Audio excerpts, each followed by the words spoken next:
ಕುಮಾರಸ್ವಾಮಿ ಮುಂಚೆ ಜೆಡಿಎಸ್ ಅವ್ರನ್ನ ಮುಗಿಸಿ ಕುಮಾರಸ್ವಾಮಿ ಬಂದಿದ್ದು. ಈಗ ಕುಮಾರಸ್ವಾಮಿ ಅವರು ಅವ್ರಿಗೋಸ್ಕರ ನಿಖಿಲ್ ಕೊಟ್ಟರು. ಅಲ್ಲಿ ಸೋತ ಮೇಲೆ ಏನ್ ಮಾಡಬೇಕು, ಸಂಘಟನೆ ಮಾಡಬೇಕು. ಅಲ್ಲಿ ಬಿಟ್ಬಿಟ್ಟು ಇಮಿಡಿಯೇಟ್ ಆಗಿ ಚನ್ನಪಟ್ಟಣಕ್ಕೆ 24,310 ಮತಗಳ ಅಂತರದಲ್ಲಿ ಯೋಗೇಶ್ವರ್ಗೆ ಮುನ್ನಡೆ. ಅಶೋಕ್ ಅವರು ಹೇಳಿದ ಮಾತು ನಿಖಿಲ್ ಪರವಾಗಿ ಇಷ್ಟು ಬರುತ್ತೆ ಅಂತ ಹೇಳಿದ್ರು. ಬಟ್ ಇಲ್ಲಿ ವ್ಯತಿರಿಕ್ತವಾಗಿ ಯೋಗೇಶ್ವರ್ ಅವರು ಜನ ತೀರ್ಮಾನ ಮಾಡಿದ್ರು. ಇಲ್ಲ ನೀವು ಹೇಳ್ತಿರೋದು ರಾಂಗ್ ಇದೆ, ನಾವು ಕರೆಕ್ಟ್ ಆಗಿ ಬೇರೆಯವ್ರು ಕೊಡ್ತೀವಿ ನೋಡಿ ಅಂತೇಳಿ ಸಿಪಿ ಯೋಗೇಶ್ವರ್ ಜನ ತೀರ್ಮಾನ ಮಾಡಿದ್ದಾರೆ. ಅಶೋಕ್ ಮಾತನ್ನ ಜನ ಸೀರಿಯಸ್ ಆಗಿ ತಗೊಂಡು ನಾನು ಕಡೆ ಕೇಳ್ತಿದ್ದೆ ಬಾಲಕೃಷ್ಣ ಅವ್ರಿಗೆ, ಅಶೋಕ್ ಅವ್ರಿಗೆ ಪದ್ಮನಾಭನಗರ ಬಿಟ್ಬಿಟ್ಟು ಮೊದಲು ಆಚೆ ಬರಕ್ಕೆ ಹೇಳಿ ಅಂದ್ರು. ಬಾಲಕೃಷ್ಣ ಅವ್ರು ಹೇಳಿದ ಮಾತಿದ್ದು, ನಾನೇ ಇಂಟರ್ವ್ಯೂ ಮಾಡಿದಾಗ ಅವ್ರು ಹೇಳಿದಂಥ ಮಾತಿದ್ದು, ಫಸ್ಟ್ ಅವ್ರು ಪದ್ಮನಾಭನಗರ ಬಿಟ್ಬಿಟ್ಟು ಆಚೆ ಬರಕ್ಕೆ ಹೇಳಿ. ಬೆಂಗಳೂರಿನ ರಾಜಕಾರಣಕ್ಕೂ ಗ್ರಾಮಾಂತರದ ರಾಜಕಾರಣಕ್ಕೂ ಅಜಗಜಾಂತರ ವ್ಯತ್ಯಾಸಗಳಿರ್ತವೆ. ಇದೇ ನೋಡಿ ಯೋಗೇಶ್ವರ್ ಅವರು ಟೌನ್ ಕಡೆ ಬಂದಾಗೆಲ್ಲ ನೀಟಾಗಿ ಸ್ವೀಪ್ ಮಾಡಿದಾರಲ್ಲಿ. ಯಾವ ಗ್ರಾಮಾಂತರ ಮತಗಳನ್ನ ಕುಮಾರಸ್ವಾಮಿ ಅವರು ನಿಖಿಲ್ ಅವರು ನಂಬಿಕೊಂಡಿದ್ರು ಅಂತ ಕಡೆ ಎಲ್ಲ ಹೊಡೆತ ಬಿದ್ದಿದೆಯಲ್ಲ, ಹೇಗಿದು? ಈಗ ಕುಮಾರಸ್ವಾಮಿ ಅವರು ನಂಬಿಕೊಂಡ್ರೆ ಯಾವ ಮತಗಳಿದ್ರು ಕೂಡ ಅವ್ರು ಒಂದು ಮಾತು, ಈ ಲೋಕಸಭಾ ಅಸೆಂಬ್ಲಿ ಚುನಾವಣೆ ಆದಮೇಲೆ ಚನ್ನಪಟ್ಟಣದಲ್ಲಿ ಯಾರ ಮತಗಳನ್ನು ಗಳಿಸಿ ಅವ್ರು ಗೆದ್ರೋ ಆ ಮತಗಳು ಬೇಡ ಅಂದರು. ಅಲ್ಪಸಂಖ್ಯಾತರ ಮತಗಳು ನನಗೆ ಬೇಕಾಗಿಲ್ಲ ಮತಗಳಲ್ಲಿ ಅವರು ಹೇಳಿಕೆಗಳನ್ನ ಕೊಟ್ಟರು. ಜನ ಅದನ್ನ ಅವರು ತಿರಸ್ಕಾರ ಮಾಡೋದು. ಅದಕ್ಕೋಸ್ಕರ ಇಲ್ಲಿ ಇವಾಗ ಕುಮಾರಸ್ವಾಮಿಯವರು ಮಗನನ್ನು ಎಸ್ಟಾಬ್ಲಿಷ್ ಮಾಡಬೇಕಾದ್ರೆ ಒಂದು ಕ್ಷೇತ್ರವನ್ನು ಕೊಟ್ಟು ನೀನು ಅಲ್ಲಿ ಉತ್ತಿ ಬಿತ್ತಿ ಬೆಳೆಯಪ್ಪ ಅಂತ ಅವಕಾಶ ಕೊಡಬೇಕು. ಫಸ್ಟ್ ಟೈಮ್ MLA 5 ಸಲ 6 ಸಲ MLA ಆಗೋವರೆಗೂ ಬೇರೆ ಅವಾಗ ನಾಯಕತ್ವ, ರಾಜ್ಯ ನಾಯಕತ್ವ ಬಂದಾಗ ಬೇರೆ ಕ್ಷೇತ್ರಗಳು ಹುಡುಕ್ತಾರೆ, ಚುನಾವಣಾ ಪ್ರಭಾವ ಬೀರ್ತವೆ ಅಂತ. ದೇವೇಗೌಡರು ಎಲ್ಲಿ ನಿಂತ್ಕೊಂಡು ಚುನಾವಣಾ ಪ್ರಭಾವ ಬೀರ್ಬೋದು, ಇಲ್ಲ ಕುಮಾರಸ್ವಾಮಿ ಹಳೆ ಮೈಸೂರು ಭಾಗದಲ್ಲಿ ನಿಂತ್ಕೊಂಡ್ರು ಪ್ರಭಾವ ಬೀರ್ಬೋದು, ಸಿದ್ದರಾಮಯ್ಯ ಇಡೀ ರಾಜ್ಯದಲ್ಲಿ ನಿಂತ್ಕೊಂಡ್ರು ಪ್ರಭಾವ ಬೀರ್ಬೋದು. ಆದರೆ ಬೇರೆ ಎಲ್ಲ ನಾಯಕರಿಗೆ ಅದಿಲ್ಲ. ಇವನ್ ಅಶೋಕ್ ಅವ್ರಿಗೂ ಕೂಡ ಇಲ್ಲ. ಅಶೋಕ್ ಅವರು ಪದ್ಮನಾಭನಗರ ಕ್ಷೇತ್ರ ಬಿಟ್ಟು ಬೇರೆ ಕ್ಷೇತ್ರಗಳಲ್ಲಿ 10 ಅದಕ್ಕೆ 10 ಲಕ್ಷ ಸೋತ್ ನೋಟಾ ಜೊತೆಗೆ ಪೈಪೋಟಿ ಕೊಟ್ಟರು. ಅವರೊಳಗೆ ಠೇವಣಿ ಕಳ್ಕೊಂಡ್ರು, ನೋಟಾ ಜೊತೆ ಪೈಪೋಟಿ ಕೊಟ್ಟರು, 1 ಲಕ್ಷದಲ್ಲಿ ಸೋತ್ರು. ಅಂದ್ರೆ ಅವರಿಗೆ ಬೇರೆ ಎಲ್ಲೂ ಪ್ರಭಾವ ಬೀರ್ಲಿಕ್ಕೆ, ಓಟ್ ಹಾಕ್ಲಿಕ್ಕೆ ಸಾಧ್ಯ ಇಲ್ಲ, ಆ ಶಕ್ತಿ ಸಾಮರ್ಥ್ಯ ಇಲ್ಲ, ಆ ನಾಯಕತ್ವ ಬೆಳೆದಿಲ್ಲ ಅವ್ರಿಗೆ. ಆದ್ರೆ ವಿರೋಧ ಪಕ್ಷದ ನಾಯಕ ಮಾಡಿದಾಗ ಸ್ವಾಭಾವಿಕವಾಗಿ ಅಲ್ಲಿ ಹೋಗ್ಬೇಕು, ಆ ರೀತಿಯಾಗಿ ಭಾಷಣವನ್ನು ಕೊಟ್ಟಿದ್ದಾರೆ. ಆದ್ರೆ ಕುಮಾರಸ್ವಾಮಿ, ದೇವೇಗೌಡರು ಮತ್ತು JDS ನ ಜನ ತಿರಸ್ಕಾರ ಮಾಡ್ತಾ ಇದ್ದಾರೆ. ಇವಾಗ ಇದು ಸ್ಪಷ್ಟ. ನಾವೇನು ಭದ್ರಾಕೋಟೆ ಅನ್ಕೊಂಡಿದ್ರು, ಮೂರು ಗೆಲ್ತೀವಿ ಅಂತ ಅದೇ ತರ ಬರ್ತಾ ಇದೆಯಲ್ರಿ, ಇದೇನ್ರಿ ಇದು? ಅದೇನಲ್ಲ, ಈ ಸರ್ಕಾರದ ಇದಕ್ಕೆ ಕನ್ನಡಿ ಸರ್ಕಾರದ ಅಚೀವ್ಮೆಂಟ್ಗೆ, ಸರ್ಕಾರದ ಅಭಿವೃದ್ಧಿ ನಡೆಗೆ ಇದು ಬಂದಿರತಕ್ಕಂಥ ಮತಗಳು. ನೋಡಿ, ನಾವು 3 ಕ್ಷೇತ್ರಗಳು ಸುತ್ತಿದ್ದೀವಿ. ಎಲ್ಲಾ ಮಹಿಳೆಯರು ಹೇಳ್ತಾ ಇದ್ದಿದ್ದು, ನೀವು ಎಷ್ಟೇ ಒತ್ತಡ ಇರ್ಬೋದು ಅವ್ರಿಗೆ, ರಾಜಕೀಯವಾಗಿ ಒತ್ತಡ ಇರ್ತದೆ ಮನೆಯಲ್ಲಿ, ಇಲ್ಲ ನೀವು BJP ಹಾಕಿಂತ ಮುಂಚೆಯಿಂದನೂ ಅಥವಾ JDS ಹಾಕಿಂತ ಮುಂಚೆಯಿಂದನೂ ನಾವು ಏನೇ ಇದ್ರೂ ಕೂಡ ನಾವು BJP JDS ಅನ್ನೋ ಜನ ಇದ್ದಾರೆ. ಆದರೆ ಸ್ವಾಭಾವಿಕವಾಗಿ ಎಲ್ಲ ಹೇಳ್ತಾ ಇದ್ದು, ಇಲ್ಲ ಈ ಸರ್ಕಾರದಿಂದ ನಮ್ಗೆ ಅನುಕೂಲ ಆಗಿದೆ, ಮಹಿಳೆಯರು ಕೊಟ್ಟಂತ ಯೋಜನೆಗಳು ನಿಮಗೆ ಮೋಸ ಮಾಡಿಲ್ಲ ಅಂತ. ಖಂಡಿತವಾಗಿ ಯಾಕಂದ್ರೆ ಅವ್ರಿಗೆ ಸ್ವಾವಲಂಬನೆ ತಂದುಕೊಟ್ಟಿದೆ, ಆತ್ಮಗೌರವ ತಂದುಕೊಟ್ಟಿದೆ, ಅವರ ಸಮಾಜದಲ್ಲಿ ಅವರ ಪಾಲ್ಗೊಳ್ಳುವಿಕೆ ಜಾಸ್ತಿ ಆಗಿದೆ. ಅಕ್ಕಿ ಕಿತ್ಕೊಂಡ್ಬಿಟ್ರು, ಕಾರ್ಡ್ ಕ್ಯಾನ್ಸಲ್ ಮಾಡಿಬಿಟ್ರು. ಅವರು ಅಶೋಕ್ ಅವರು ಜೋರಾಗಿ ಪ್ರತಿಭಟನೆ ಎಲ್ಲ ಆಯ್ತು. ಪಾಪ ಅವರು ಇನ್ನು ಕೇಂದ್ರ ಸರ್ಕಾರ ಏನ್ ಮಾಡಿದೆ ಗೊತ್ತಾಗಿಲ್ಲ ಅವ್ರಿಗೆ. ಅವ್ರ ನಿರ್ದೇಶನ 5,80,00,000 ಪಡಿತರ BPL ಕಾರ್ಡ್ಗಳನ್ನ ರದ್ದು ಮಾಡೋದು ಕೇಂದ್ರ ಸರ್ಕಾರ. ರಾಜ್ಯದಲ್ಲಿ ಅವರ ಸರ್ಕಾರದ ನಿಯಮಗಳ ಪ್ರಕಾರನೇ, ಕೇಂದ್ರ ಸರ್ಕಾರದ ನಿಯಮಗಳ ಪ್ರಕಾರನೇ ರದ್ದಾಗಿರೋದು 8,600 ಕಾರ್ಡ್ಗಳು ಮಾತ್ರ ರದ್ದಾಗಿರೋದು.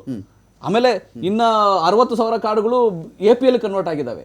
ಅದು ಬಿಟ್ಟು ಏನ್ ರದ್ದೇನಾಗಿಲ್ಲ. ಅನರ್ಹ ಅಂತ ಗೊಂದಿರೋ ಅಂತ ಪಟ್ಟಿ ಆಗಿರೋದು 1,02,000 ಕಾರ್ಡ್ಗಳು, 2,000 ಕಾರ್ಡ್ಗಳು ಮಾತ್ರ. 14 ಲಕ್ಷ ಕಾರ್ಡ್ಗಳ ಲೆಕ್ಕ ಇದೆ ಅದರಲ್ಲಿ.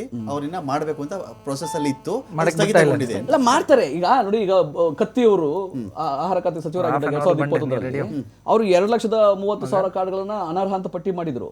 ಅದರೊಳಗೆ ತುಂಬಾ ಜನ ರದ್ದು ಮಾಡಿ 3 ಕೋಟಿ ರೂಪಾಯಿ ಹಣವನ್ನ ವಸೂಲು ಕೂಡ ಮಾಡಿ ದಂಡ ಹಾಕಿದ್ರು.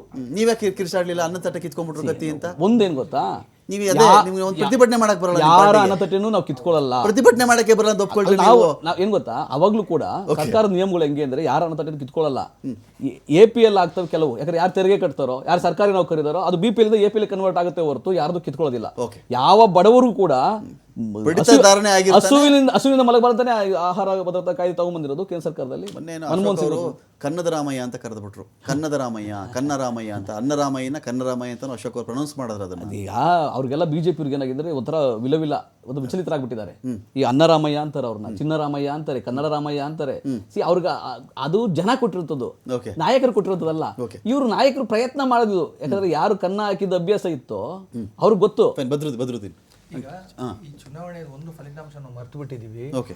ಈ ಚುನಾವಣೆ ನಡುವೆನೆ ವಕ್ಫ್ ಗದ್ದಲ ರಾದ್ದ ಅಂತ ಆಗಿತ್ತು. ಗಲ್ಲಿ ಗಲ್ಲಿ ಹೋಗಿದ್ರು ಚುನಾವಣೆ ಮಧ್ಯೆ ಶಿಗ್ಗಾಂವ್ ಅಲ್ಲಿ ಸೋಷಿಯಲ್ ಮೀಡಿಯಾ ನೋಡ್ಬೇಕು ಬದ್ರುದ್ದೀನ್ 2,000 ರೂಪಾಯಿನ ಆಸೆಗೆ 2 ಎಕರೆ ಹೊಲ ಕಳ್ಕೊಂಡವರು ಅಂತ ಏನೇನೋ ಆಯ್ತು ಬಿಡಿ.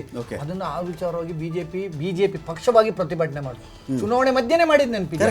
ಶಿಗ್ಗಾಂವ್ ಅಲ್ಲಿ ಕೂಡ ತಾಲೂಕು ಕೇಂದ್ರದಲ್ಲಿ ದೊಡ್ಡ ಪ್ರತಿಭಟನೆ ಆಯ್ತು. ಅಂದ್ರೆ ಜನ ಈ ವಿಚಾರನ ಎಲ್ಲಿಡ್ಬೇಕು ಅಲ್ಲಿ ಇಟ್ಟಿರಂಗ್ ಕಾಣ್ತಾ ಇದೆ. ಓಕೆ. ಎಷ್ಟು ಬೇಕು ಅವ್ರಿಗೆ ಅರಿವಾಗ ಸ್ವಲ್ಪ ಲೇಟ್ ಆಗ್ಬೋದು. ಆಮೇಲೆ ಬದುಕು ನಮ್ಗೆ ಬರ್ತಾ ಇದೆಯಲ್ಲ ಸಾಕು ನೆಮ್ಮದಿಯಿಂದ ಇರೋಣ ಅಂತ ಇರ್ಬೋದು ಅನ್ನೋದು ನನ್ನ ಅಭಿಪ್ರಾಯ. ಮೂರು ಕಡೆ ಫಲಿತಾಂಶ ನಾನು ನೋಡಿದಾಗ ಕರ್ನಾಟಕದ ಮಟ್ಟಿಗೆ ಭಾವನಾತ್ಮಕ ವಿಚಾರಗಳು ವರ್ಕ್ ಆಗಿಲ್ಲ. ಆದರೆ 1.5 ಲಕ್ಷ ಮತ ಎಣಿಕೆ ಕಾರ್ಯ ಪೂರ್ಣವಾಗಿದೆ. ಇನ್ನು 50,600 ಮತಗಳು ಮಾತ್ರ ಬಾಕಿ ಇದೆ. ಬಹಳ ಇಂಟ್ರೆಸ್ಟಿಂಗು. ಇದರಲ್ಲಿ ಮಿನಿಮಮ್ 25,000 ಕ್ರಾಸ್ ಮಾಡ್ಕೊಂಡ್ಬಿಟ್ರೆ ಯೋಗೇಶ್ವರ್ ಅವರು 50,000ದಲ್ಲಿ 20,000 ರಿಂದ 25,000 ಮತಗಳು ಅವ್ರು ಪಾಲ್ ಪಡ್ಕೊಂಡ್ಬಿಟ್ರು ಕೂಡ ಅವ್ರು ಗೆಲ್ಲುವಂತ ಚಾನ್ಸಸ್ ಜಾಸ್ತಿ. 20,000 ತಗೊಂಡ್ರು ಸಾಕು. 50,000 ಔಟ್ ಆಫ್ 50,000 ಅಲ್ಲಿ 20,000 ಸಾಕು. ಹೇಗಾಗಿ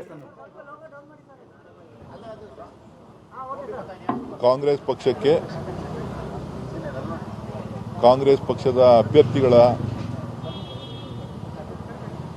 ವಿರೋಧ ಪಕ್ಷಗಳ ಒಂದು ಗ್ಯಾರಂಟಿಗಳ ವಿರುದ್ಧ ಏನು ಪ್ರಹಾರ ಮಾಡ್ತಾ ಇದ್ರು,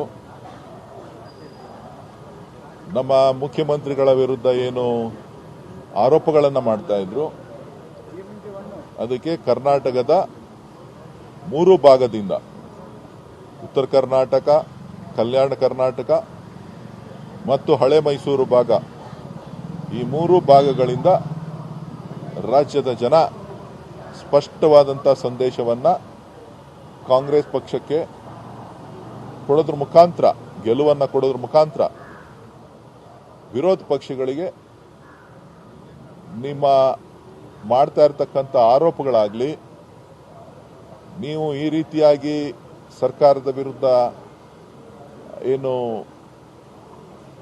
ಇಲ್ಲ ಸಲ್ಲದ ಕಾರಣಗಳನ್ನು ಒಡ್ತಾ ಅಭಿವೃದ್ಧಿಗೆ ತಡೆಯನ್ನು ಒಡ್ತಾ ಇದ್ದೀರಿ, ಇದು ಸರಿ ಇಲ್ಲ ಅಂತೇಳಿ ಜನರು